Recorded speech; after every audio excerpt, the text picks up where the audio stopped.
Petite visite tropique marché, on y va?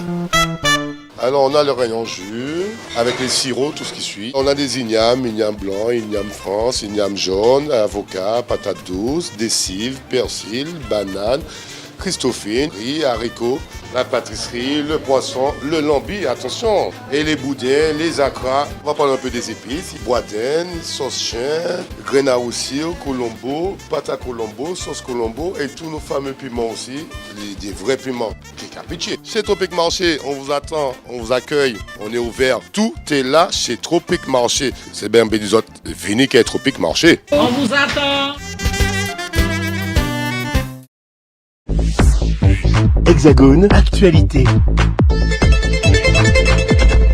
Outre-mer News, ainsi se termine ce 104e congrès des maires et des présidents d'intercommunalités de France, ici à la porte de Versailles. Beaucoup de thèmes ont été abordés cette année, la sécurité, le logement. Il a été question également de l'accès de tous à un médecin traitant, la mairie face aux violences interfamiliales.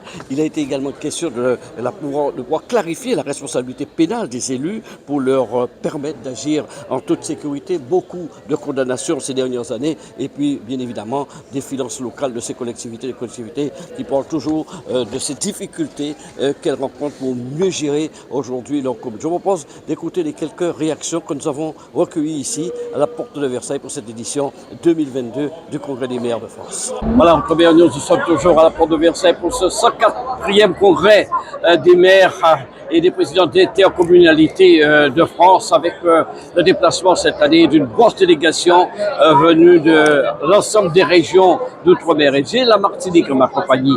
Il s'agit de Judith Labourmieux. Elle est adjointe au maire de la commune du Lamentin à la Martinique. Alors madame, nous sommes pratiquement à la fin de ces 4 jours ici. Il y a eu cette journée sur la sécurité, le logement lundi lors de la journée pour les élus d'outre-mer. Qu'avez-vous retenu concrètement de ces 4 jours ici à Paris? Alors, concrètement, si je prends la première journée sur la sécurité, on est toujours au même niveau. On connaît nos problématiques aux Antilles, mais derrière, on ne sent pas qu'il y a vraiment une réelle prise en compte de ces problématiques. Même si on le dit, il n'y a pas de réelle prise en compte, ou c'est au compte-gouttes. Donc déjà, ça, c'est sur la sécurité publique. Sur les autres sécurités ou les autres risques tels que les risques naturels majeurs et technologiques, la Martinique ou les Antilles, nous sommes très en avance sur les départements de la métropole. Voilà. Alors évidemment, le problème de la sécurité a été longuement abordé. C'est un problème auquel que la commune de Lamentin a à avoir à affronter aussi, comme d'autres communes. Oui, parce que nous avons sur la commune de Lamentin tous les risques, sauf le risque volcanique. Mais on a tous les risques, inondations, cyclones, séismes, le risque technologique. On a 2 sites Céveso sur le territoire du Lamentin. Et puis nous avons des risques industriels, puisque nous avons des usines, des industries sur le Lamentin. Donc, et le Lamentin, depuis 1989, a commencé à travailler sur la gestion des crises et des risques en mettant en place son premier plan de sauvegarde. On a été aussi les premiers à avoir un plan de sauvegarde découpé en 15 PC de quartiers pour que les quartiers soient autonomes dans la gestion, puisqu'on sait que sur les territoires antillais, il y a des glissements de terrain, il y a des rivières qui isolent des secteurs. Donc on a mis en place les 15 PC de quartier et aussi une réserve communale qui aujourd'hui est forte de 250 bénévoles et que nous pensons continuer à l'étoffer. Et je pense qu'on est la première des réserves communales de France et de Navarre. Il a beaucoup été question aussi des difficultés financières des collectivités. C'est le cas du Lamentin à la Martinique. Il faut savoir qu'est-ce que c'est pour vous les difficultés financières. On arrive à gérer avec ce qu'on a. On n'est pas en rouge, donc c'est déjà quelque chose. C'est déjà quelque chose. Et puis, nous faisons de la recherche de financement. Nous avons un service dédié qui fait de la recherche de financement pour les projets que nous avons. Outremernews.fr, le site de l'actualité Outre-mer, 24 heures sur 24 et 7 jours sur 7. Retrouvez la chaîne Outremer News sur YouTube. Les régions d'outre-mer qui ont fait le déplacement m'accompagne Georges Elfort, qui est le maire de la commune de Saint-Georges en Guyane. Alors, monsieur, quels ont été les thèmes qui vous ont plus marqué, que vous avez retenu tout au long de ce séjour à Paris, qui va se terminer jeudi d'ailleurs? Bon, écoutez, les thèmes ont été... Il y a plusieurs thèmes qui sont intéressants et on ne peut pas participer à l'ensemble des thèmes. Mais cependant, hier, on a beaucoup parlé d'insécurité dans les départements d'outre-mer et ça a été assez intéressant d'entendre que l'ensemble des départements d'outre-mer ont des difficultés sur la sécurité. Donc, nous demandons à ce que l'État fasse son travail, puisque c'est quand même une compétence régalienne de l'État, et que nous, maires, nous soyons associés, pas simplement informés, mais que nous soyons associés sur les décisions que prennent les services de l'État sur les problèmes de sécurité dans nos départements. Et puis, nous parlons aussi du problème d'intercommunalité qui est très, très important, puisque on se rend compte que nous sommes forcés de récupérer des compétences. Beaucoup de maires pensent qu'ils sont dépossédés de leurs compétences, mais ces compétences-là que l'État nous retrocède par la loi ne sont pas suffisamment compensées. Et là, nos communes ont des difficultés parce que gérer des communes qui ont des difficultés comme la Guyane, par exemple, des communes qui n'ont pas d'accès par la route ni par l'avion, c'est très compliqué. Il n'y a pas de mutualisation, il n'y a pas de réduction à l'échelle de mutualisation sur l'échelle des finances, puisque nous devons financer à chaque fois un projet sur une commune. Donc, nous ne pouvons pas mutualiser les équipements que nous construisons. Voilà. Alors évidemment, toujours des difficultés financières, tout de même des perspectives en vue pour cette commune de Saint-Georges, malgré tout. Alors, la commune de Saint-Georges en elle-même, parce que j'ai parlé de l'intercommunalité, parce que je suis président de la communauté des communes de l'Est de Guyane, avec pas beaucoup d'habitants, mais un grand territoire. Pour la commune de Saint-Georges, nous sommes dans les mêmes conditions. C'est-à-dire que nous fonctionnons parce que nous avons une équipe très, je dirais, impliquée. Nous sollicitons l'État, nous sollicitons la CTG, mais nous n'avons pas suffisamment de finances pour pouvoir réaliser tous les équipements, toutes les infrastructures que nous venons réaliser sur cette commune. La commune de Saint-Georges, donc, l'État a décidé de mettre en place une sous-préfecture qui vient d'ouvrir.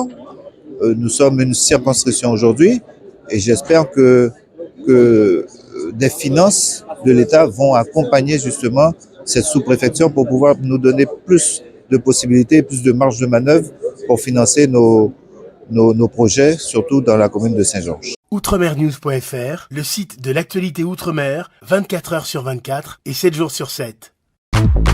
Retrouvez la chaîne Outremer News sur YouTube. Outremer News, nous nous trouvons toujours ici à Porte de Versailles pour ce 140e congrès des maires de France. Nous avons interrogé beaucoup d'élus venant des Outre-mer. J'ai vraiment la chance d'avoir un élu ultramarin qui est devenu maire. Il est maire de la commune de Parois qui se trouve en Seine-et-Marne. Alors, vous êtes élu depuis combien d'années là? Alors, je suis élu depuis 1995. Donc, j'ai fait un premier mandat d'adjoint. Alors qu'au résultat des élections, la population voulait que je prenne le poste tout de suite. Mais bon, j'ai préféré rester premier adjoint. Et ensuite, aux élections de 2001, j'ai été élu avec 85%, ça fait rêver, 85% des voix. Et puis jusqu'à présent, chaque élection, je suis reconduit à mon poste par mes habitants. Voilà. Alors on dit qu'il est très difficile aujourd'hui de gérer les communes et les villes de France. Comment vous faites?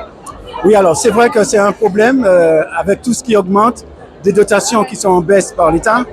Mais je mets un petit bémol en ce sens qu'il y a des communes de plus de 20 000, 30 000 ou beaucoup plus qui ont besoin de beaucoup de financement pour des travaux, beaucoup de bâtiments publics.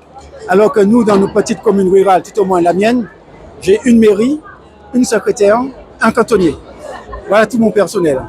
Et de plus, comme nous sommes en zone rurale, mes 2 adjoints et moi-même faisons beaucoup de travail et on passe pas par des entreprises, notamment en électricité. Lorsqu'on tombe sous la route, on prend notre tronçonneuse et on va couper des arbres, dégager la route. Donc on fait aujourd'hui un maximum avec moins d'argent. On fait un maximum avec, pas avec moins d'argent, moyens financiers. moins de moyens financiers, mais bon, ça se me tient encore. Et puis je voulais ajouter, parce qu'on dit que les dotations ont baissé, etc.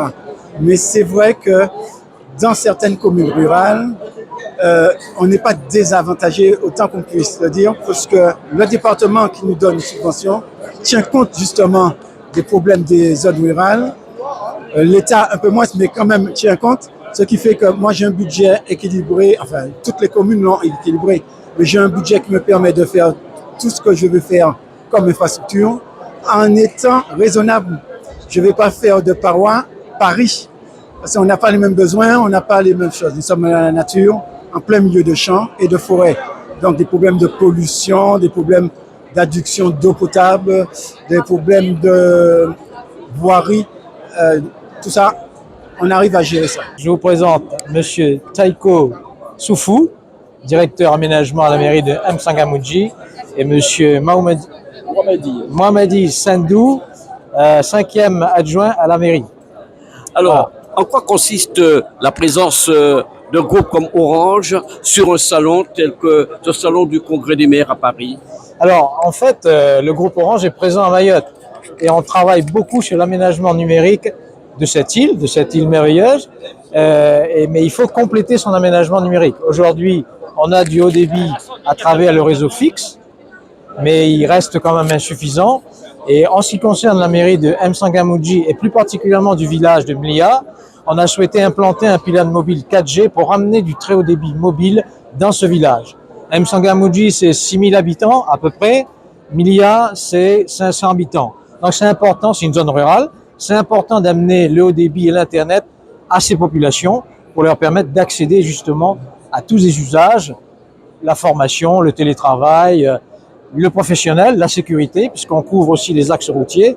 Et donc tout ça, ça va être permis grâce à ce pylône qui a été installé à Mlia. Voilà. Et une mise en œuvre prévue très rapidement? Elle est mise en place. Elle est mise en place. Le pylône est mis en place. Voilà. Alors dites-nous, quel peut être l'impact justement pour Mayotte?